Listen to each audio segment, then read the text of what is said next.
Greater اسرائیل کا project ان کا ہمیشہ سے تھا. خود اسرائیل کے پرچم پہ جو 2 نیلے رنگ کی لکیریں لگی ہوئی ہیں، ایک عراق میں دریائے فرات کو ریپرزینٹ کرتی ہے اور دوسری مصر میں دریائے نیل. تو عراق کے دریائے فرات سے لے کر عراق سے لے کر مصر کے درمیان کا سارا علاقہ جو نیچے مدینے تک آتا ہے اور اوپر ترکی تک جاتا ہے، یہ سب علاقہ تو ان کے جھنڈے پر بنا ہوا ہے. یہ تو بڑے تکبر سے اعلان کرتے ہیں کہ اس سارے خطے پر ہم نے یہودی ریاست قائم کرنی ہے. یہ مسلمان ہیں جو ڈینائل میں رہتے ہیں، جو احمق ہیں، جو خوف زدہ ہیں، جو حب الدنیا و کراہیت الموت میں مبتلا ہیں.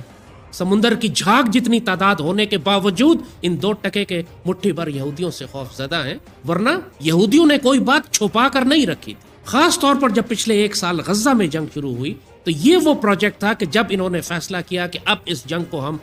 پھیلا کر پورے فلسطین پر قبضہ کریں گے اور اس کے بعد شام میں، اردن میں، لیبنان میں، اصل میں یہ سارے شام کے ہی علاقے ہیں. آج آپ کو مختلف ملک نظر آتے ہیں لیکن اصل میں یہ سب بلاد الشام کا حصہ ہے. سیدی رسول اللہ صلی اللہ علیہ وآلہ وسلم کے دور مبارک میں جب خلفۂ راشدین نے شام کا علاقہ فتح کیا تو یہ سارے علاقے، چاہے بیت المقدس شریف ہو، چاہے دمشق ہو، چاہے لیبنان کے علاقے ہوں، چاہے جارڈن ہو، یہ سارے علاقے صحابہ کرام نے اسی زمانے میں فتح کیے تھے اور یہ سب بلاد الشام. لیکن جو زیادہ تکلیف دہ بات ہے وہ یہ کہ آپ نے یہ دیکھا کہ شام کا ایک ملک جو عرب مسلمان ممالک میں مصر کے بعد سب سے بڑا اور طاقتور ملک تھا، 1 ہفتے کے اندر اندر دہشت گرد گروہوں کے ہاتھوں اس کو اس طرح تباہ کیا کہ اب شام ایک ملک کی حیثیت سے باقی ہی نہیں. اب شام ایک ملک کی حیثیت سے صرف اس کی سرحدیں یا جغرافیہ تو رہ گیا ہے، لیکن شام کی ریاست ختم ہو گئی. اس کے پورے علاقے پر ہر رنگ اور نسل کے دہشت گرد اور مسلح گروہ نے قبضہ کر لیا اور اسرائیل نے فوری طور پر اپنی فوجیں داخل کر کے شام کے اندر بڑے بڑے علاقوں پر قبضہ کرنا شروع کر دیا. پروجیکٹ گریٹر اسرائیل اب پوری طرح سے مسلمان دنیا کے دیگر ممالک میں داخل ہو چکا ہے. یہ تیسری عالمی جنگ ہے. یوکرین میں شروع ہونے والی جنگ،